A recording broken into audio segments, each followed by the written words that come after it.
오늘 이게 순연합 예배로 드려지게 되는데요. 오늘 함께 저와 같이 말씀을 나누고 우리 귀한 장로님들과 순모임을 풍성하게 나눠주시기를 원합니다. 우리가 살면서 많은 곤란한 상황들을 겪어보셨죠. 이루 말할 수도 없을 겁니다. 그런데 그런 상황들 가운데 그런 다급하고 당황스럽고 그리고 절망적인 그런 상황 가운데 어떻게 극복하셨고 어떻게 이겨내셨습니까?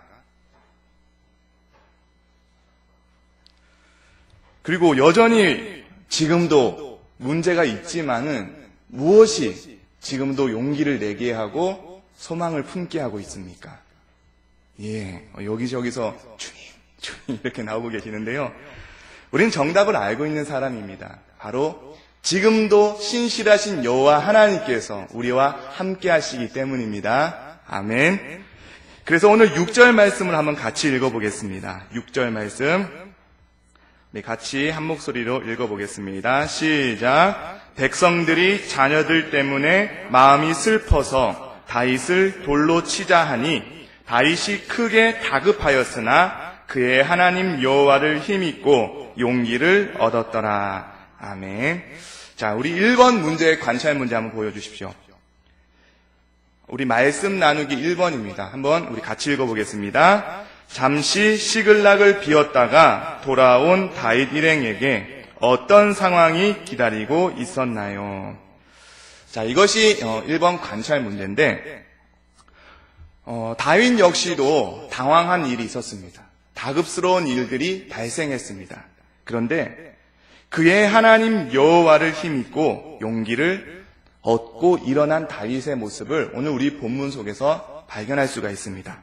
그런데 도대체 다윗에게 무슨 일이 있었길래 사람들이 이 다윗을 돌로 치려고 하고 또 그 일 때문에 크게 다급했는가? 이 다윗과 그의 일행 600명이 지금 누구에게 쫓김을 당하고 있었냐면 사울왕에게 이 쫓김을 당하고 있었습니다. 그래서 광야에서 전전긍긍하며 도망다니던 이 다윗이 누구에게까지 지금 피신하게 되는 지경에 이르렀냐면 블레셋 왕 아기스 왕에게 지금 피신하게 됩니다. 거기서 아기스 왕에게 이 다윗이 엄청난 신뢰를 받게 됩니다. 그랬더니 블레셋 땅 안에 있는 시글락이라는 곳에 머물게 하여 주었던 것이죠. 그런데 지금 이 다윗에게 엄청나게 난감한 상황이 찾아오게 됩니다. 때마침 그때 어떤 일이 일어나냐면은 이스라엘하고 블레셋과의 전쟁이 터지게 된 것이죠. 다윗 입장에서 지금 얼마나 난처합니까? 같이 이 전쟁에 참여하지 않게 되면은 다윗은 이 스파이로 찍히게 되고요.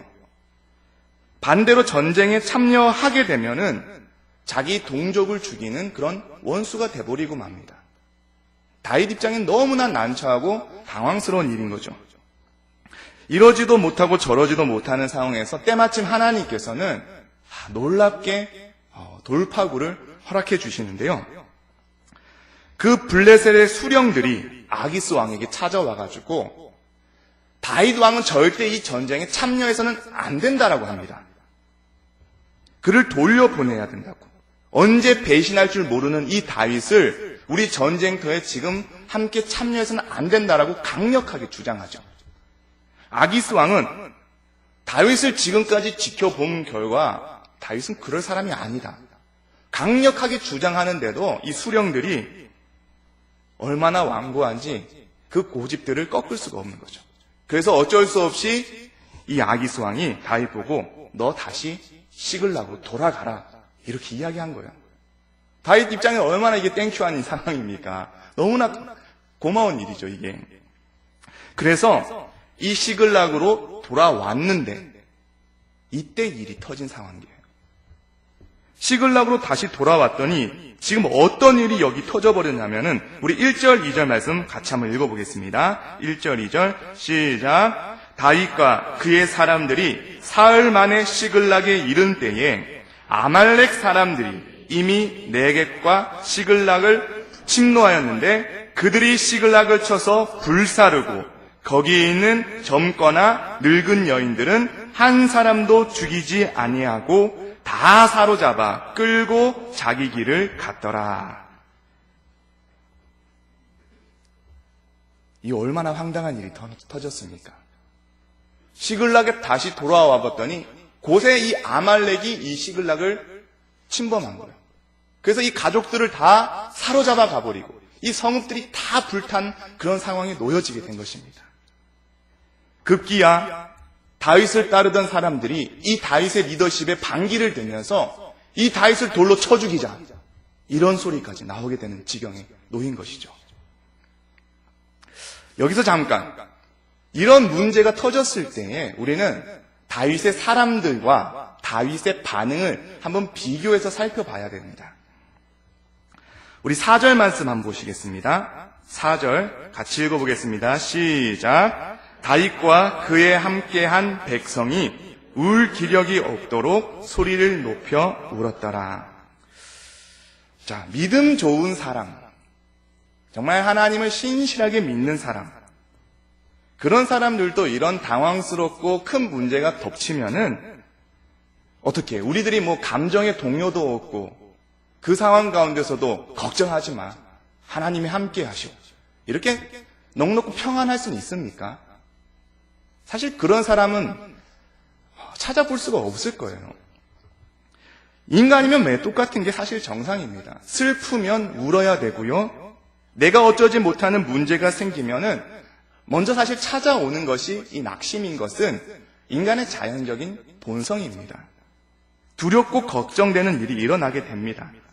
이런 반응은 하나님이 주신 솔직한 감정입니다. 어쩌면은 우리는 신앙을 오해해서 생각할 때가 많이 있는 것 같아요. 하나님 믿으면 당연히 기쁘죠. 당연히 평안하시죠. 근데 그 말이 내 삶에 두려움이 찾아와서도 안 되고, 내 삶에 낙심이 있으면 안 되는 거고, 그건 하나님을 의심하는 행위고, 그렇기 때문에 항상 기뻐해야 되고, 항상 슬퍼할 일이 없어야 된다, 이런 말이 아니라는 거예요. 오히려 이런 신앙의 오해 때문에 우리 믿는 사람들의 마음 가운데 더 많은 병이 걸리는 것 같아요. 속은 걱정되고 또 낙심이 올라오고 있는데 겉으로는 나는 두려워하면 안 돼, 난 행복해야 돼, 하나님 믿는 자는데 내가 이러면 안 돼, 이래서 괜찮은 척, 믿음 좋은 척, 어쩌면 가면 쓴 크리스찬으로 우리를 만들어 버릴 수가 있어요. 정말 건강한 신앙인이라면요, 우리의 감정 가운데 때로는 솔직하셔야 되는 거예요. 슬픈 일이 일어났을 때, 내가 어쩌지 못하는 상황 가운데 처해졌을 때는 솔직한 감정대로 우셔야죠. 하나님 앞에 많이 울어야죠. 그리고 걱정 일어나는 것도 당연한 일이고요, 내 앞날에 대해서 사실은 두려움이 찾아오는 것도 지극히 자연스러운 현상이라는 거예요. 그러면은 신앙인은, 믿음 좋은 사람들은 여기까지 자연스러운 반응이라면 이제부터, 이후부터 달라지게 되는 거예요. 다윗과 그의 사람들이 극명하게 달라지는 부분이 여기서부터죠. 자, 우리 6절 말씀 다시 한번 같이 보겠습니다. 6절 시작. 백성들이 자녀들 때문에 마음이 슬퍼서 다윗을 돌로 치자 하니 다윗이 크게 다급하였으나 그의 하나님 여호와를 힘입고 용기를 얻었더라. 아멘. 다윗의 사람들 한번 보세요. 슬피 울었습니다. 그리고 마음 가운데에 어쩌지 못하는 두려움이 찾아와 버렸습니다. 좌절이 찾아왔습니다. 근데 이 문제 그대로 파묻혀 버리더라는 거예요. 급기야는 이제 다윗을 죽이고자까지 합니다. 문제에 와르르 그냥 함몰돼 버리는 상태입니다. 그러면 다윗은 어떻습니까? 다윗도요, 이런 급박스러운 상황이 찾아오니까 당황스러운 거예요. 내 가족이 지금 붙잡혀 가니까 너무나 슬픈 거죠. 울 기력이 없도록 같이 다윗도 울었어요. 그리고 마음의 다급함도 찾아왔어요. 하지만 그 다윗을 따르는 사람들처럼 그 문제에 함몰되어 가지고 극기와 마음 가운데 절망이 일어나며 다윗을 죽이고자 하는 그런 상황까지, 그런 극도의 상황까지 치닫지 않더라는 사실이에요. 다윗은 어떻게 했습니까? 그 문제에 시선을 두는 것이 아니라 얼른 살아계신 여호와 하나님 앞에 이 시선을 두기 시작하는 겁니다. 문제에 내가 함몰되어서는 안 된다라고 생각하고 어떻게든 그 여호와 하나님 앞에 이 문제를 맡겨드리면서 지금도 하나님은 살아계시기 때문에 이 문제를 해결하실 수 있다라는 그 믿음 가지고 문제보다 더 크신 여호와 하나님 앞에 자신의 시선을 두기 시작하는 것이죠. 이것이 신앙이고 이것이 믿음이고요. 이것이 하나님 안에 있는 사람들의 담대함입니다. 다윗은 이 절망적인 상황 가운데 어떻게 하나님의 일하심을 지금 보고 있는가 하면은 우리 2절 말씀 한번 읽어보겠습니다. 2절 시작. 거기에 있는 젊거나 늙은 여인들은 한 사람도 죽이지 아니하고 다 사로잡아 끌고 자기 길을 갔더라. 성경은 참 기가 막힌 구절을 지금 기록해놨습니다. 예전에 다윗이 이 아말렉을 친 적이 있었어요. 그때는 남녀를 하나도 살려두질 않았었어요.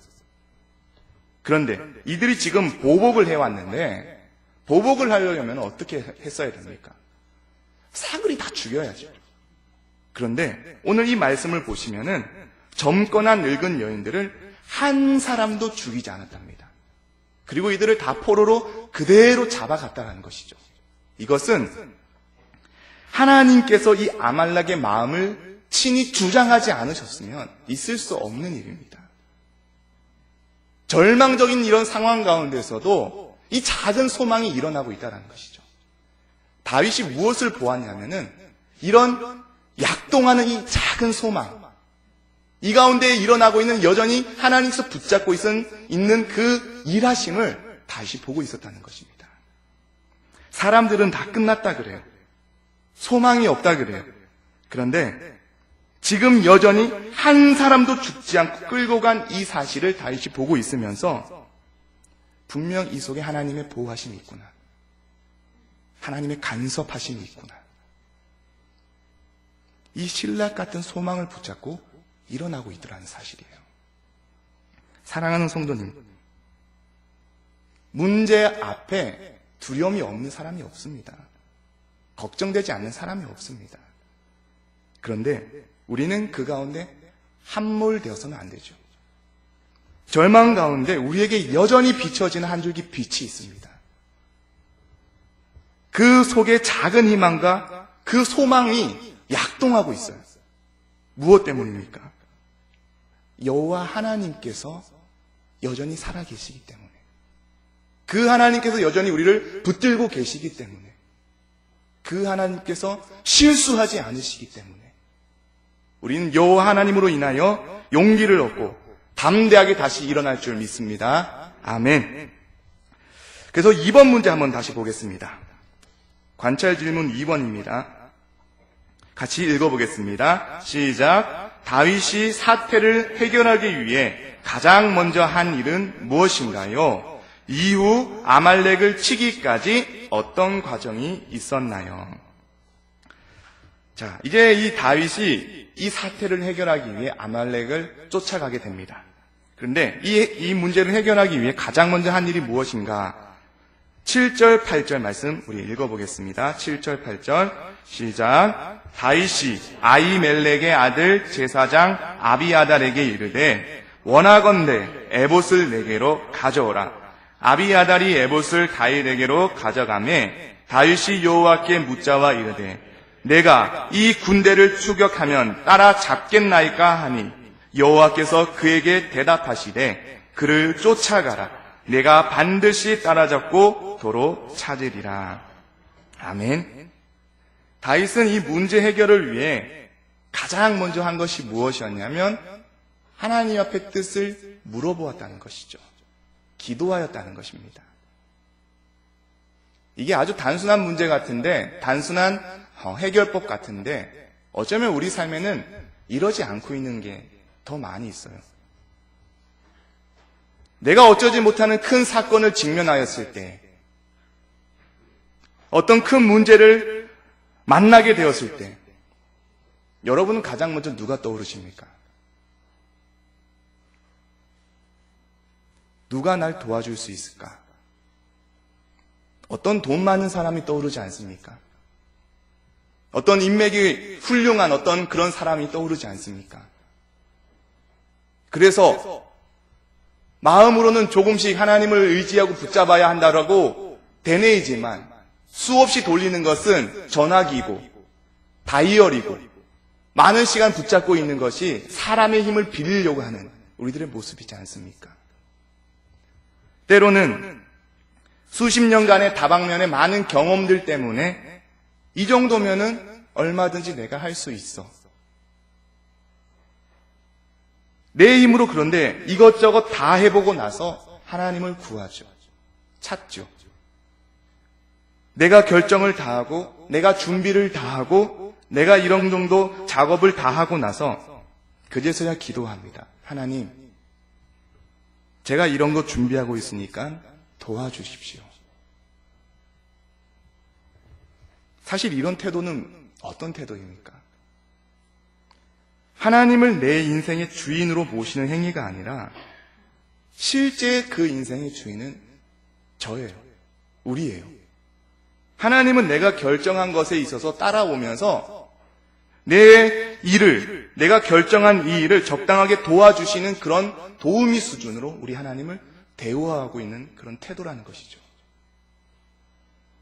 다윗은 이런 선택의 문제에서 가장 먼저 한 일이 하나님 앞에 엎드려 물어보고 기도했다라는 것입니다.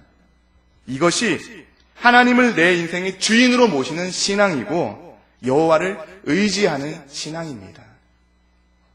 사랑하는 우리 성도님들도 내 인생 가운데 가장 우선으로 그 주인 되는 자리에 내가 서 있는 것이 아니라 여호와 하나님을 인생의 중심에 내 삶의 주도권을 전적으로 맡겨드릴 때에 하나님께서 반드시 우리 삶 가운데에 응답하시고 가장 선한 길로 인도하실 줄 믿습니다.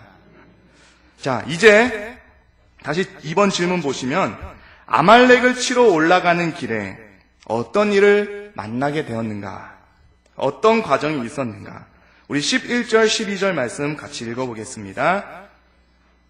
11절, 12절입니다. 시작. 무리가 들에서 애굽 사람 하나를 만나 그를 다윗에게로 데려다가 떡을 주어 먹게 하며 물을 마시게 하고 그에게 무화과 뭉치에서 뗀 덩이 하나와 건포도 2송이를 주었으니 그가 밤낮 사흘 동안 떡도 먹지 못하였고 물도 마시지 못하였음이니라. 그거와 먹고 정신을 차리매. 자, 다윗은 이렇게 하나님께 응답을 받고 이 아말렉을 급히 쫓아갔습니다. 그런데 한번 생각해 보십시오. 그 넓은 땅에 무슨 수로 아말렉이 있는 적진을 찾아내겠습니까? 행방이 이 묘연한 아말렉의 요새를 알 길이 없는 거예요. 무슨 수로 그 넓은 땅에서 이들을 찾아낼 수 있겠어요? 그런데 그런 상황 가운데 길을 가다가 들에서 기진맥진한 한 애굽 사람을 발견하게 됩니다.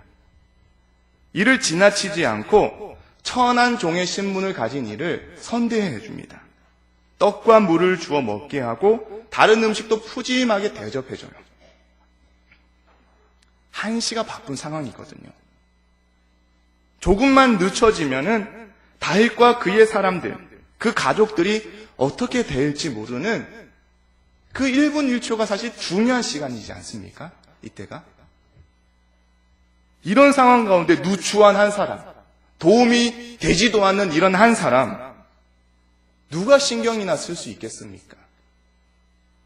그런데 이것이 다윗의 귀한 마음, 한 영혼 사랑하는 귀한 마음이었다는 겁니다. 다윗이 이 애굽 사람의 정체를 알고 처음부터 무슨 의도적인 목적을 가지고 이 사람에게 잘해준 것이 아니에요. 실컷 일을 줄이고 있는 일을 먹고 나서 이어서 이렇게 물어봅니다. 13절요. 13절. 13절. 예, 13절 시작. 다윗이 그에게 이르되 너는 누구에게 속하였으며 그가 이르되 나는 애굽 소년이요 아말렉 사람의 종이더니 사흘 전에 병이 들매 주인이 나를 버렸나이다. 누군지 정체도 모르고 도와준 이 사람이 이거 대박인 거예요. 이 사람이 누구라고요? 아말렉 사람의 종이래요. 이어서 14절 보시면은 우리가 그렛 사람의 남방과 유다에 속한 지방과 갈렙 남방을 침노하고 어디를요? 시그락을 불살았나이다. 함께 있었다라는 거예요. 이 애굽 사람도. 그들을 침범했던 장본인들이 바로 이 애굽 사람이 모시고 있었던 아말렉 사람이었다는 거예요. 이야, 너무 대박이지 않습니까, 이거? 어쩌면은 이 다윗이 그냥 이 사람을 지나쳐버렸더라면 여전히 지금도 아말렉이 어디에 있는가 헤매며 찾고 있을지도 모르겠어요. 그런데 한 영혼을 긍휼히 여기고 그 사랑으로 보살피고 어떤 의도 없이 목적 없이 있는 그대로 한 사람을 사랑하는 마음으로 존대했더니 하나님께서 이런 뜻하지 않는 축복과 은혜를 부어주신 겁니다. 사랑하는 성도님들, 우리 주변에 이런 한 영혼 사랑하는 마음이 정말 우리 안에 가득하기를 주의 이름으로 소망합니다. 그래서 줄인 자, 가난한 자, 소외된 자를 주의 마음으로 섬기며 나갈 때마다 그럴 때 우리 하나님께서 절대로 우리를 잊지 않으십니다. 마태복음 25장 40절에 너희가 여기 내 형제 중에 지극히 작은 자 하나에게 한 것이 곧 내게 한 것이라.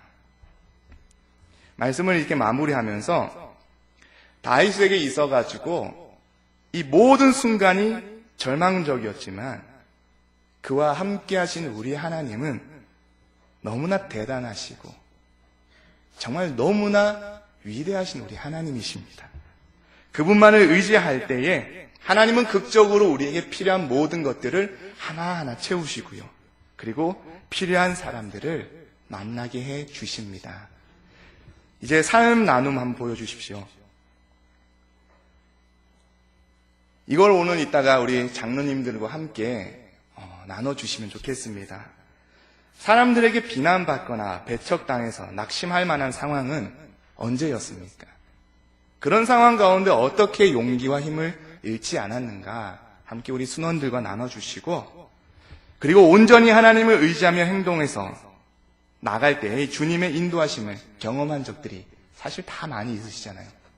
그래서 그럴 때마다 하나님께서 사람을 통해서 만남의 축복을 통해서 이렇게 해결하셨던 적은 언제였는가 이런 것들을 우리 장로님들하고 나누시고 풍성한 그 은혜가 우리 순 모임 가운데 함께 일어나게 될 줄을 주의 이름으로 소망합니다. 아멘. 기도하겠습니다.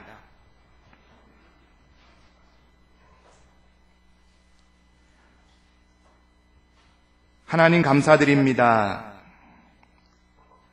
우리 삶이 어렵고 답답한 그런 한계 상황 가운데서도 문제를 바라보는 것이 아니라 그 속에서 여전히 일하시는 하나님을 신뢰하고 믿고 따르게 하여 주옵소서. 먼저 무엇보다 하나님의 뜻을 구하게 하시고 우리 삶 속에 예비하신 그런 만남을 통하여 세밀하게 인도하신 하나님의 손길을 경험하는 귀한 보강중앙교회 성도님들 될 수 있도록 주님 함께하여 주옵소서. 이후의 모든 모임 시간들까지도 주님께서 주장하여 주실 줄 믿사오며 우리 주 예수 그리스도 이름으로 기도드립니다. 아멘.